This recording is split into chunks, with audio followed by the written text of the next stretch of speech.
Hi, my name's Rab Campbell. I'm the Growth Director at the Social Value Engine based in Edinburgh. Well, as the name implies, my job is growing a business. The Social Value Engine's been around for 10 years. It grew organically through relationship between a little consultancy called Rose Regeneration and East Riding of Yorkshire Council. We both jointly own the company that I run. And we believe there's an enormous scope for the benefits that East Riding and another 60 or so customers enjoy after 8 or 9 years of sort of a growth by word of mouth, if you want, to sort of move things forward a little bit more quickly to a larger scale.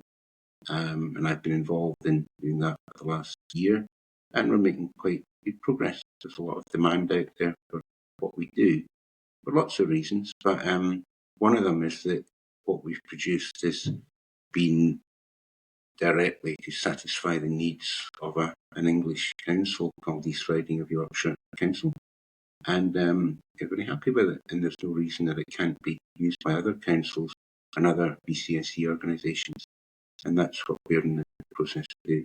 I've had quite a varied career. I spent a few years working in Africa, setting up an IT system for a university there. I started my career with ICL and sort of ended my formal career, I suppose, with a Canadian company called CMG. After that, the last 10 years or so, I've been involved in setting up Code Clan, which was a digital skills academy up here in Scotland and Edinburgh, which sort of expanded into Glasgow and Inverness. Through that, I met an organisation who took some of our graduates from Code Clan and applied them into this blockchain technology, not around cryptocurrency, but around information governance. And through that, we were looking for good use cases. I met Ivan, who runs Rose Regeneration. We now work very closely together in the Social Value Engine. And my sort of take on that was that in terms of measuring social value, you needed proofs, and blockchain offered an opportunity to do that in a sort of federated way across organisations. But what I discovered from Ivan is that the market around digital support for social value and measuring social impact wasn't nearly as mature as I thought it was. And Ivan actually had a really good solution through working with Claire Watts at East Riding of Yorkshire Council. But it wasn't going to persist because it wasn't, I mean, the price was and is very competitive, but we needed to get volume into the business. We needed to grow the business to take the product forward.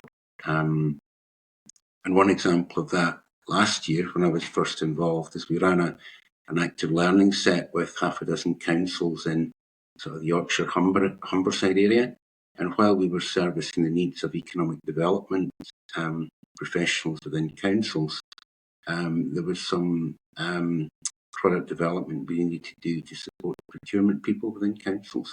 So that project at the back end of 2022 gave us a development pipeline for the software into 2023 and allowed us to pick up a lot of quite substantial councils such as Leeds City Council, who moved from another supplier to work with us. And they required not just support for the economic development function within the council, but for the procurement function as well. Yeah. Well, I'm not sure. I mean, life's always full of ups and downs and surprises. We're starting a new business, so while the software itself has been around for 10 years, at the end of 2023, we set up a new company. We've recruited quite a number of people. We've worked with quite a number of new suppliers, many of whom I knew before I started from my previous career. So yeah, there's been lots of surprises. Probably, given I'm based here in Edinburgh, we got some really nice business through referrals from existing customers, Orkney Council and Dumfries Council, to work with Scottish Government around their community-led local development programme.